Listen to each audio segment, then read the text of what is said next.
Assalamualaikum warahmatullahi wabarakatuh. Bismillahirrahmanirrahim. Ashhadu an la ilaha illallah wa ashhadu anna Muhammadar Rasulullah. Allahumma salli ala sayyidina Muhammad wa ala ali sayyidina Muhammad. Rabbis rahli sadri wa yassirli amri wahlul 'uqdatam min lisani yafqahu qawli. Amin. Bismillahirrahmanirrahim. Salam hormatku buat para sahabat-sahabatku tercinta, baik yang ada di dalam ataupun yang ada di luar negeri. Semoga kita semua senantiasa diselamatkan oleh Allah Subhanahu wa ta'ala. Amin ya rabbal alamin. Sebelum kita mulai dalam kajian ini, marilah kita gemahkan dahulu di dalam nyawa, di dalam jiwa, di dalam hati, di dalam roh, dan di dalam kehidupan ini kalimat-kalimat thayyibah.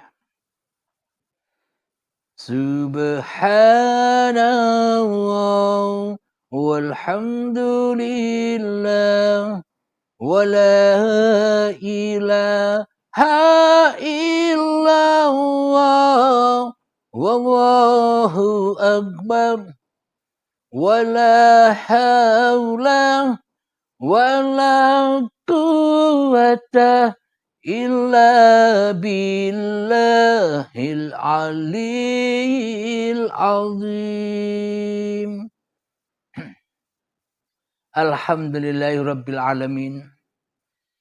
Kajian malam ini adalah di dalam kebudayaan Jawa ada namanya Rabu Bungkasan. Di dalam Rabu Bungkasan yang terakhir di bulan Safar ini banyak peristiwa-peristiwa yang dialami oleh para nabi terdahulu. Peristiwa-peristiwa yang tidak mengenakkan di hati, yakni bencana-bencana sama halnya yang kita alami selama ini, banyak bencana di sana sini.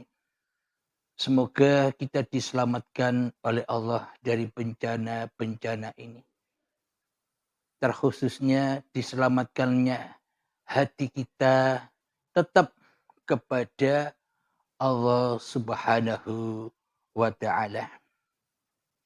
Amin ya rabbal alamin.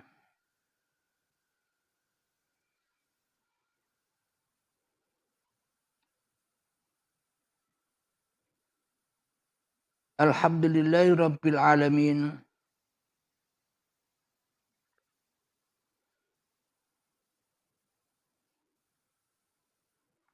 Jadi kata-kata selamat itu bila dikaji dengan sudut pandang syariatnya, yakni selamatnya dohirnya, selamatnya badannya, selamatnya manusianya. Akan tetapi bila dikaji secara ilahiyah, dikaji secara batiniahnya, yang dikatakan selamat itu yaitu pasrahnya hati kepada Allah. Itulah selamat dan itulah Islam di sisi Allah. Alhamdulillahirabbil alamin. Sejak datangnya detik-detik akil balik tiba dahulu, hati kita dipenuhi dengan malapetaka. hati kita dipenuhi dengan gonjang-ganjingnya urusan-urusan selain Allah. Maka dimulai saat itulah hingga sekarang hati kita sebenarnya mengalami yang sakit. Hatinya sakit karena terkena malapetaka. Terkena mara bahaya. Bahayanya apa? Bahayanya apapun yang kita cintai di hati kita yang selain Allah. Bila kita cinta di dalam hati kita yang mana cintanya bukan kepada Allah, pasti semua cinta-cinta itu menjadi fitnah bagi diri kita. Fitnah bagi jiwa kita. Fitnah bagi nyawa kita. Fitnah bagi roh kita. Kenapa itu semua menjadi fitnah? Karena kita tidak bisa kembali kepada Allah. Yakni selamanya kita dibakar selalu di dunia ini dengan cinta-cinta yang selain Allah. Jadi untuk memadamkan kebakaran-kebakaran yang ada di dalam hati kita, untuk menumpas fitnah-fitnah yang ada di hati kita, untuk meredam gonjang-ganjingnya hati kita agar selamat sentausa, maka cintailah yang menciptakan diri kita, yakni cinta kepada Allah. Itulah selamat-selamatnya cinta. Jadi bila di dalam hati kita belum ada Allah, bila di dalam hati kita Allah masih gaib, bila di dalam hati kita Allahnya remang-remang, bila di dalam hati kita Allah hanya angan-angan belaka, mana mungkin kita bisa selamat? Bila Allah kita gaibkan, mana mungkin kita bisa selamat?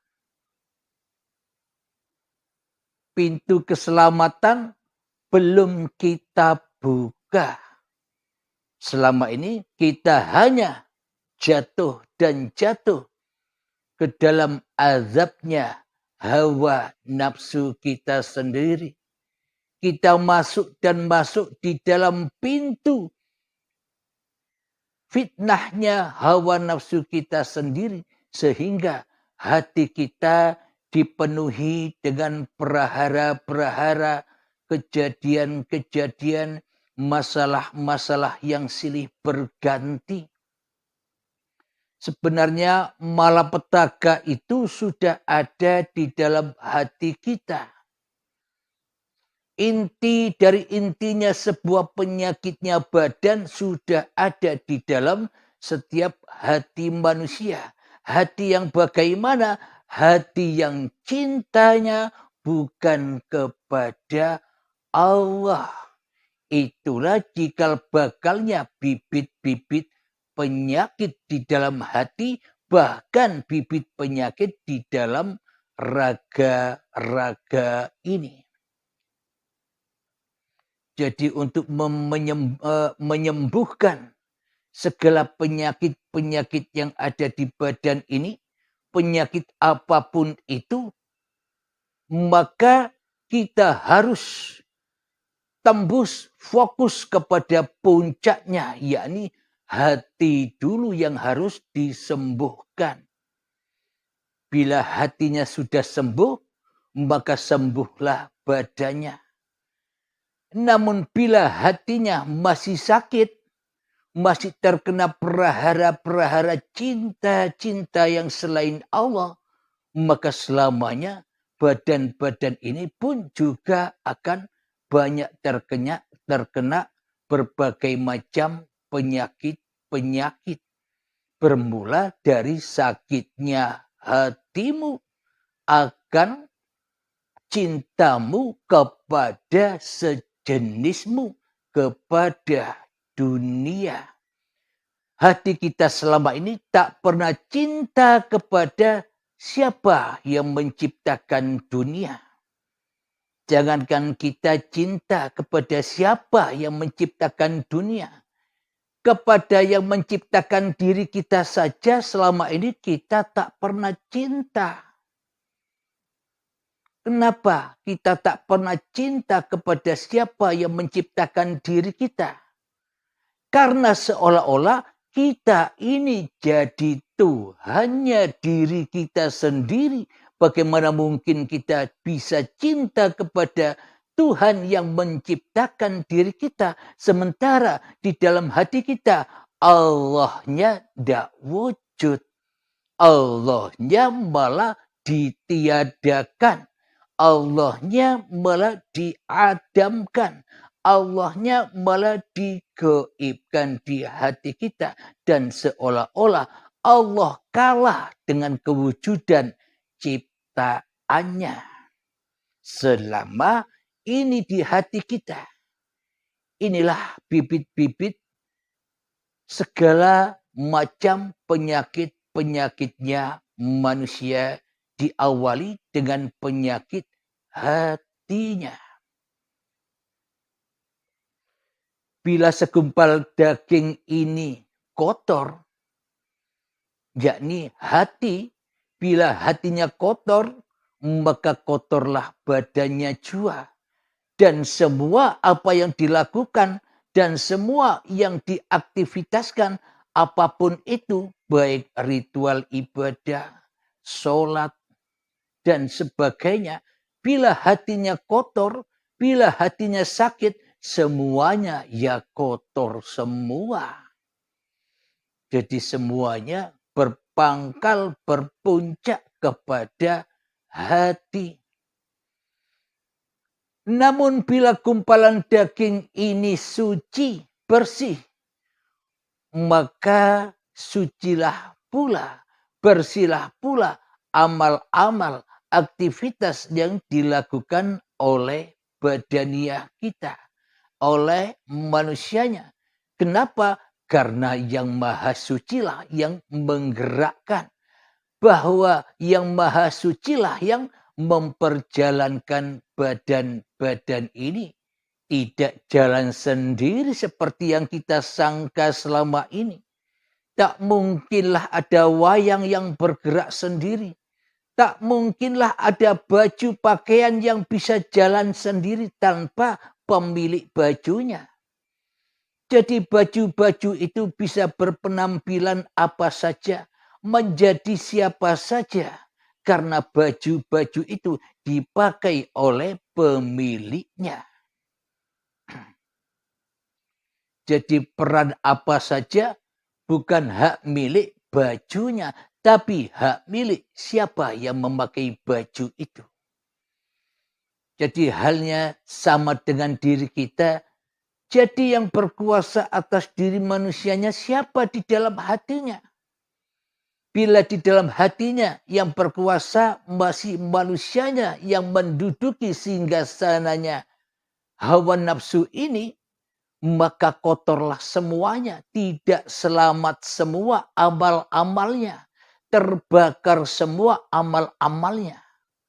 Karena hatinya tidak salamun qaulam mir rabbir rahim. Tidak bersama dengan Tuhannya.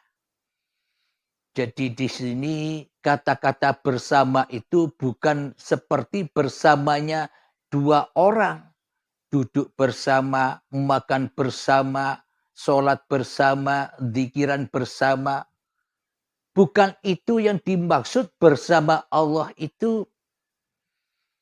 Yang dimaksud bersama Allah itu ketika diri manusia kita rela, ridho bahwa diri kita bukan apa-apa dan bukan siapa-siapa di hati kita. Maka itulah yang dimaksud bersama Allah. Karena yang ada, karena yang wujud, karena yang hidup, dan karena yang berkuasa hanyalah Allah sahaja. Inilah yang dimaksud bersama Allah. Ketika tumbangnya manusianya di dalam hakikat sejati diri manusianya yang tak ada, yang goib, awal tak ada, akhir pun tak ada. Maka nyatalah haulahu linuriyahu min ayatina. Maka nyatalah ayat-ayat Allah yang ada di dalam diri manusia ataupun yang di luar diri manusia. Sama-sama uripe Allah. Itulah yang dimaksud bersama Allah. Ya Allah sendirian itu maknanya. Bukan Allah bersama kita, duduk bareng bersama Allah. Sama halnya juga istilah-istilah berguru kepada Allah. Maknanya bukan fahamnya seolah-olah ada santri, ada guru. Bukan. Kalau di sisi Allah. Kalau di sisi manusia memang begitu. Karena bahasanya masih syariat manusianya. Syariat kemakhlukannya.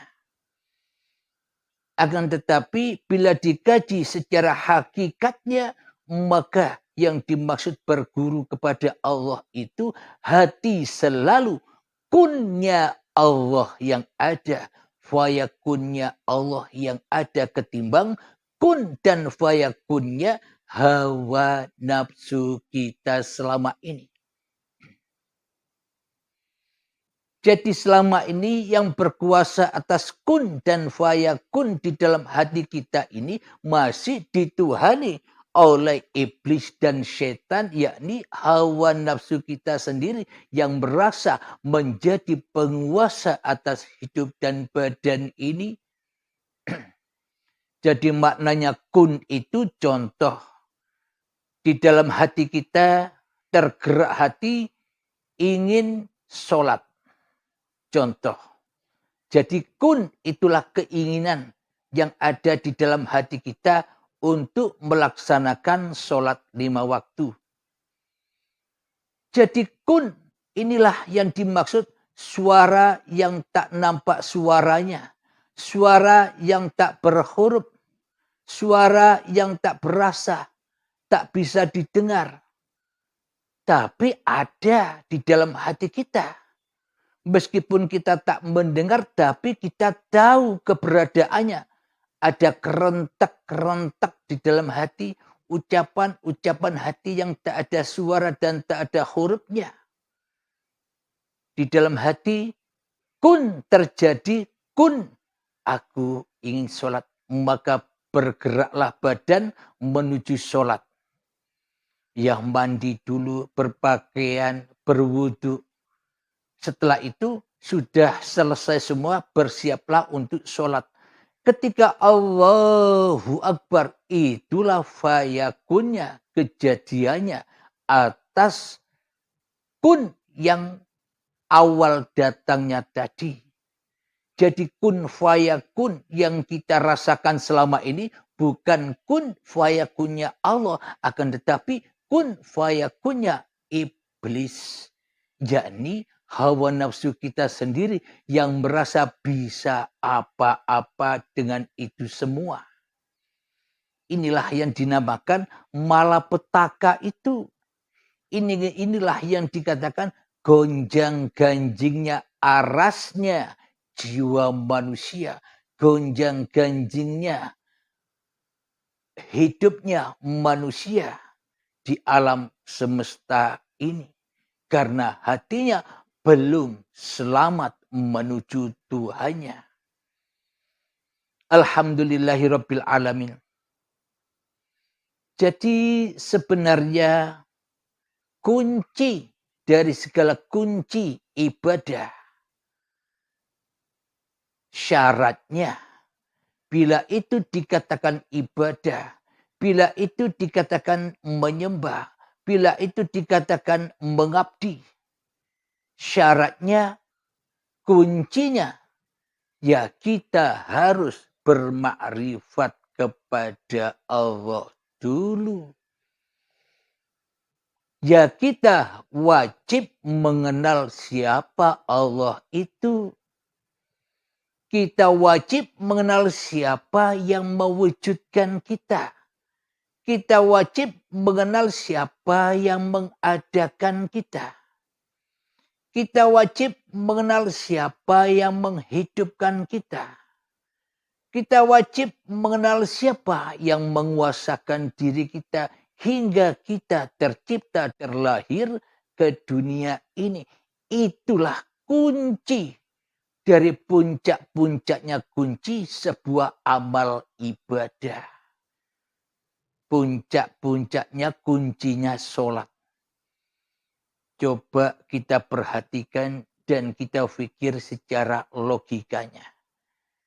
Tanpa mengenal Tuhan, tanpa mengenal Allah, apakah kita bisa sholat?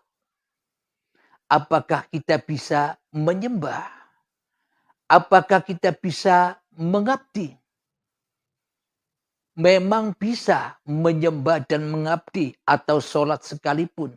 Tapi versinya Tuhan manusia. Yakni versinya hawa nafsunya sendiri.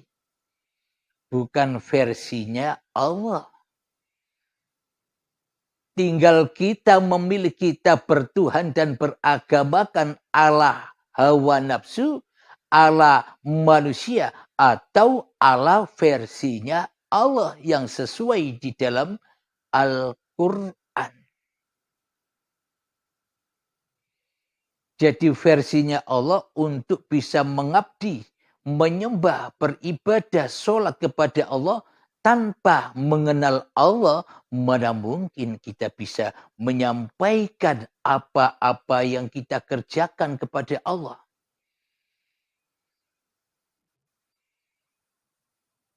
Sementara yang menggantikan kedudukan Allah selama ini, hawa nafsu kita sendiri yang duduk di dalam singgasananya hati ini menjadi Tuhannya diri kita sendiri. Inilah bukti bahwa kita selama ini tidak percaya bahwa kita ini ciptaan Allah. Inilah bukti yang sangat amat nyata bahwa kita selama ini tak beriman walaupun sebiji darah pun kepada Allah selama ini.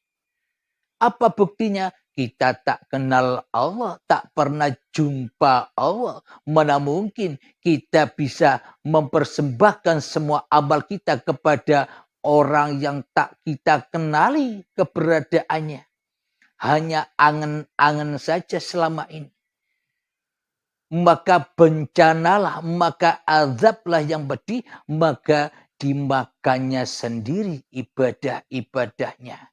Maka ditelannya sendiri sholat-sholatnya sebagai sholatnya. Sebagai aktivitasnya. Sebagai laku-lakunya sendiri. Tanpa Tuhan. Karena di dalam hati kita sebenarnya selama ini tidak pernah bertuhan kecuali kepada kewujudan kita sendiri di hati kita. Inilah tanda bukti yang sangat amat nyatanya bahwa selama ini kita digonjang-ganjing aras kita dengan dunia. Digonjang-ganjing kehidupan kita dengan hiruk pikuknya urusan-urusan dunia. Inilah tempat yang panas. Inilah api-api neraka itu. Yakni tak akan ada jalan keselamatan di dalamnya kecuali kita meninggalkannya baru selamat. Bila kita masih bersama mereka di dalam hati kita, selamanya hati kita takkan pernah bisa selamat kepada Allah. Bagaimana mungkin hati kita bisa selamat kepada Allah sementara Allah di dalam hati kita tidak kita pertuhankan, tidak diwujudkan, tidak dihudurkan, tidak dinyatakan di dalam hati kita. Mana mungkin bisa manusia nyembah Tuhannya, kembali rojiun kepada Tuhannya, sementara tempat kembali diri kita selama ini tidak tahu kemana harus kembali. Jadi untuk kembali kepada Allah, ya harus kenal Allah dulu, baru bisa kembali kepada Allah. Inilah puncak-puncaknya penyakit hati yang mana hati tidak mengenal Allah. Inilah azab yang sangat pedih, yakni dosa yang sangat amat besar.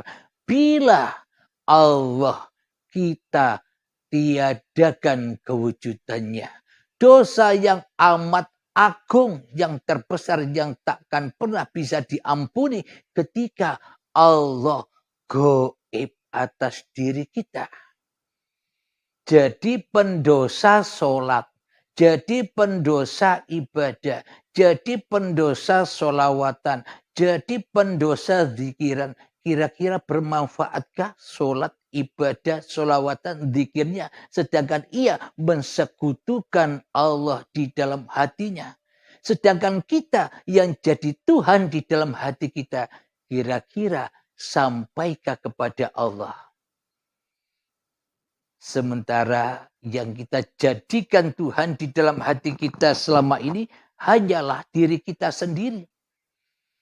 Ibaratkan kita membuat berhala-berhala, memahat patung-patung di dalam hati kita, memahat sholat-sholat kita, memahat ibadah-ibadah kita, memahat kebaikan-kebaikan diri kita, memahat sholawatan-sholawatan kita, memahat ibadah-ibadah kita selama ini.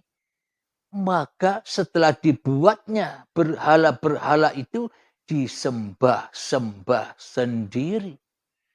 Jadi sama dengan saatnya atau waktu ketika masih adanya ayahnya, bapaknya Nabi Ibrahim yang tukang membuat berhala. Jadi sebenarnya siapa bapaknya Nabi Ibrahim itu yang si pembuat berhala-berhala dan disembah-sembah sendiri itu? Sebenarnya bapak Nabi Ibrahim itulah masing-masing diri manusia kita selama ini.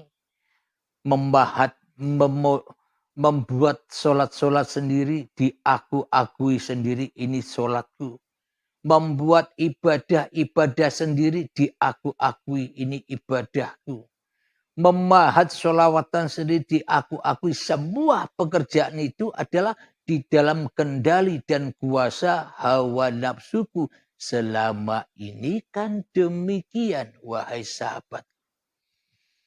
Karena kita belum bertuhan di hati kita. Bagaimana mungkin kita bisa bertuhan di dalam hati kita sementara Allah kita tiadakan dan kita gaibkan. Kita tidak rela, kita tidak ridho bila ada Tuhan selain diri kita sendiri di dalam hati kita selama ini. Mana mungkin Allah bisa nyata buat kita kecuali bila kita rela ridho mati di sisi Allah, yakni maka. Jadi kisah-kisahnya ayahanda atau bapaknya Nabi Ibrahim itu sama seperti kisahnya tiap-tiap diri manusia. Selama ini kan kita beramal hanya nyembah berhala, nyembah manusia agar dikatakan oleh manusia bahwa kita ini ahli ibadah. Agar dilihat manusia bahwa kita ini rajin sholatnya. Agar disaksikan manusia bahwa kita ini tinggi ilmunya. agar disaksikan oleh manusia bahwa kita ini banyak amalnya. Semuanya yang dituhankan, yang diberhalakan di dalam hati kita kan manusia. Manusianya yang dipertuhankan. Nah, dengan inilah, dengan penjelasan dan pemaparan inilah kita menggali dan menggali kesalahan-kesalahan diri kita sendiri selama ini agar kita bisa bangkit dan menyelamatkan diri kita sebelum ajal menjemput. Jadi selamatkanlah dirimu sebelum matimu, matikan dirimu sebelum datang kematianmu. Alhamdulillahirabbil alamin. Jadi hakikat di dalam Rabu Pungkasan ini yakni jalan keselamatan. Yakni sebelum kita melakukan syariat-syariat agama, apapun agama kita, apapun golongan kita, apapun aliran kita, bila kita tak kenal Tuhan, ya percuma agama dan aliran kita. Ya percuma golongan-golongan kita. Dan ya percuma juga amal-amal yang telah kita lakukan. Bila Allahnya masih gaib, namanya berarti ya ndak bertuhan. Kenapa? Karena Allahnya ora wujud di hati kita. Jadi wajib Allah itu wujud di dalam setiap hamba ciptaan yang wujud.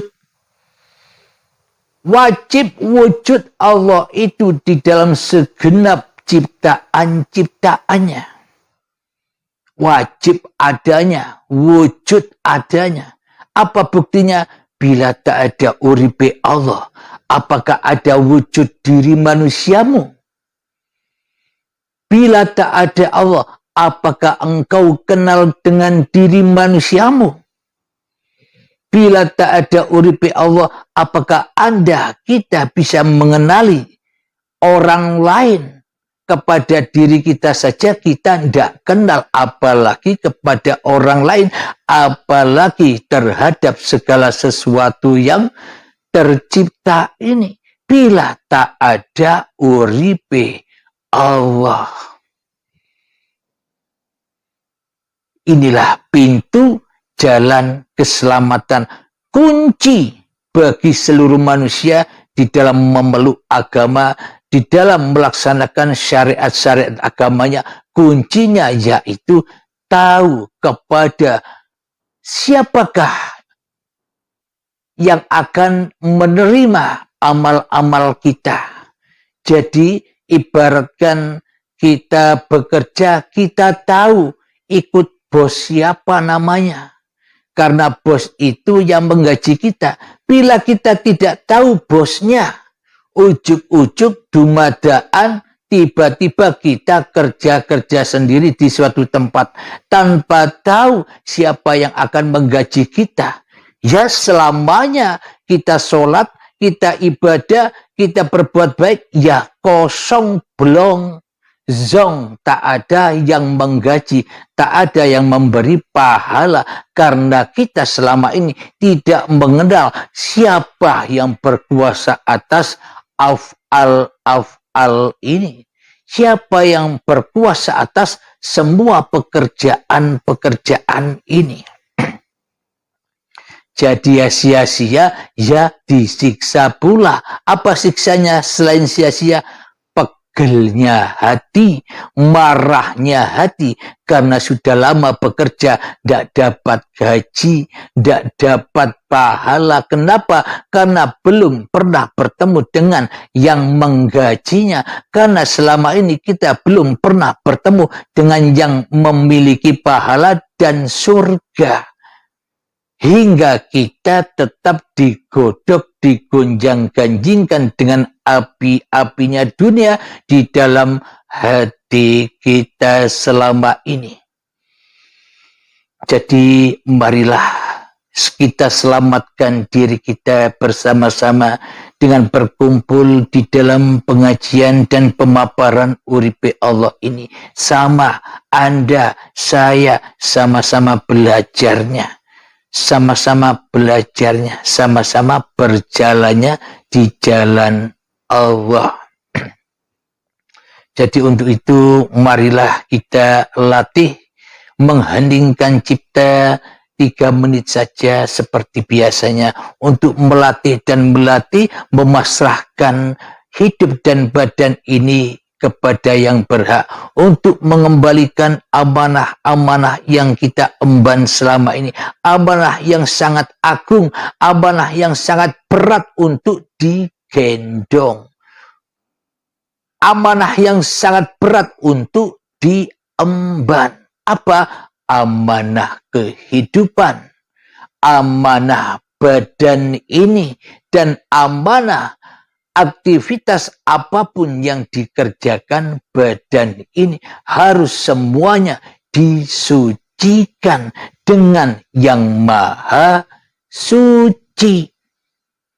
Maknanya bila kita belum berjumpa dan tidak mengenal yang maha suci, bagaimana mungkin kita bisa suci? Alhamdulillahirabbil alamin. Mari kita latihan sejenak 3 menit di dalam mengheningkan cipta-cipta diri manusia kita agar kosong plong dari segala mara bahaya, dari segala fitnah-fitnah dunia, dari segala penyakit-penyakit dunia.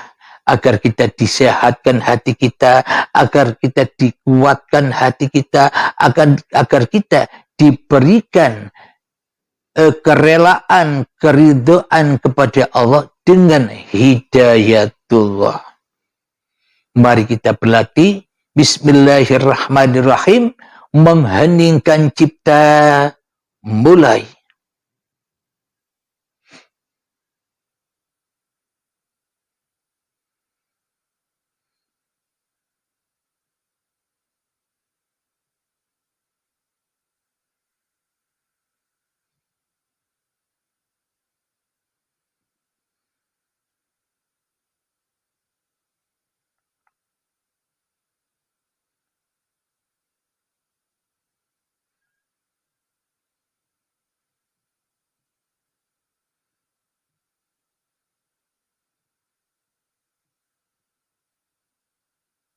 Mengheningkan cipta selesai.